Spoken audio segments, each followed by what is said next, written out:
167 கோடி ரூபாய் தங்கம் கடத்தல் விவகாரம். மேலும் 2 கடைகளில் சோதனை நடத்த சுங்கத்துறை முடிவு.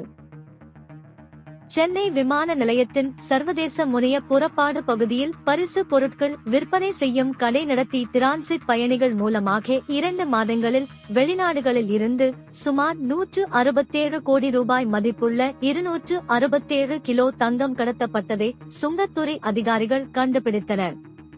தங்க கடத்தலில் ஈடுபட்ட கடையின் உரிமையாளர் சபீர் அலி, கடை ஊழியர்கள் 7 பேர் மற்றும் ஒரு டிரான்சிட் பயணி என 9 பேரை அதிகாரிகள் கைது செய்தனர்.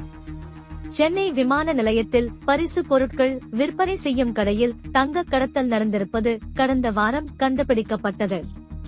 அன்றைய தினம் முதல் அங்குள்ள மேலும் 2 கடைகள் மூடப்பட்டுள்ளது.